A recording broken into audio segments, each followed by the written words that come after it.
আপনি যার সাথে আলোচনা করবেন তার মধ্যে দুটো জিনিস থাকতে হবে। একটি জিনিস হচ্ছে তিনি এই বিষয়টি ব্যাপারে আপনাকে পরামর্শ দেওয়ার যোগ্যতা থাকতে হবে। ওয়াশাউরিরহুম ফিল আমরি, এটি কাদের ব্যাপারে? এটি আল্লাহ তাআলা বলেছেন, যদি তোমরা না জানো ফাসআলু আহলা যিকরি ইন কুনতুম লা তা'লামুন, তোমরা কোন সিদ্ধান্ত নেবে এটা তোমরা বুঝতে পারছো না, তাহলে যারা জানে তাদেরকে জিজ্ঞেস করো।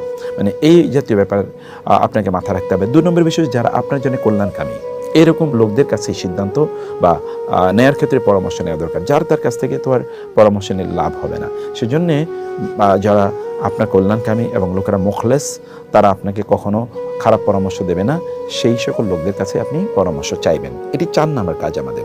এবং এই ক্ষেত্রে কিন্তু আমরা যে কথা বারবার বলছি তা হলো যে আমাদেরকে সিদ্ধান্ত নেওয়ার জন্য রাসূলের যে প্রসেসটা, এই প্রসেসটা মেনটেন করা দরকার। চতুর্থতে যে বিষয়টি বলতে চাই তা হলো যে ইস্তেখারা করা। এবার আপনি আল্লাহর কাছে সিদ্ধান্ত চাইবেন, আল্লাহ তাআলা আপনাকে বলুক যে আপনার করণীয় কি। আল্লাহ সুবহানাহু ওয়া তাআলার কাছে সিদ্ধান্ত চান, এবং এটি দেখুন আল্লাহর মাধ্যমে যদি আপনি গাইডেড হন তাহলে আপনি কখনোই পথভ্রষ্ট হবেন না। রাসূলুল্লাহ সাল্লাল্লাহু আলাইহি ওয়াসাল্লাম তিনি সাহাবায়ে কেরামদেরকে কি শেখাতেন জানুন? সাহাবায়ে কেরামরা তারা বলতেন, কানা রাসূলুল্লাহ সাল্লাল্লাহু আলাইহি ওয়াসাল্লাম ইউআল্লিমুনাল ইস্তিখারাতা ফি কুল্লিল আমরি অথবা ফিল উমুরি কুল্লিহা কামা ইউআল্লিমুনা সূরাতা মিনাল কোরআন। রাসূলুল্লাহ সাল্লাল্লাহু আলাইহি ওয়াসাল্লাম আমাদেরকে কোরআন যেভাবে শেখাতেন ঠিক সেভাবে আমাদেরকে ইস্তেখারা শেখাতেন। ইস্তেখারাটা কি? ইস্তেখারা হলো আপনি 2 রাকাত সালাত আদায় করবেন। 2 রাকাত সালাত আদায় করে প্রেফারেবলি এশার নামাজের পর আপনি 2 রাকাত নফল সালাত আদায় করবেন অন্যান্য নামাজের মতো করেই।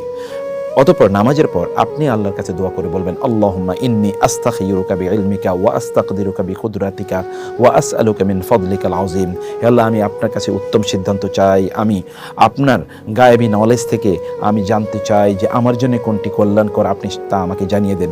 আপনি আরও ছোট্ট এটা একটা লম্বা দোয়া, আপনারা এটা দেখে নেবেন। এই দোয়াটি হিসনুল মুসলিম এবং অন্যান্য গ্রন্থে আছে।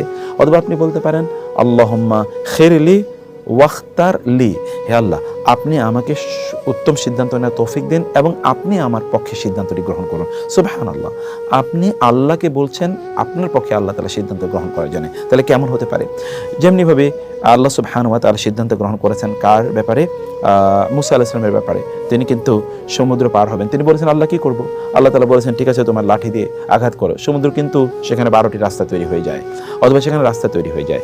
আবার ইব্রাহিম আলাইহিস সালামকে নিক্ষেপ করা হলো অগ্নিকুণ্ডে, তিনি আল্লাহ তাআলা তাকে বাঁচালেন।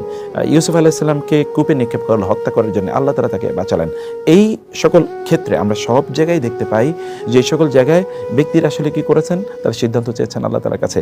রাসূলুল্লাহ সাল্লাল্লাহু আলাইহি ওয়াসাল্লাম যখন মক্কা থেকে মদিনায় চলে যান তখন তিনি কিন্তু আল্লাহর সিদ্ধান্তে গিয়েছেন, অন্যথায় তিনি শিরক করতেন না। আল্লাহ সুবহানাহু ওয়া তাআলা তাকে অনুমতি দিয়েছেন তিনি যাওয়ার জন্য।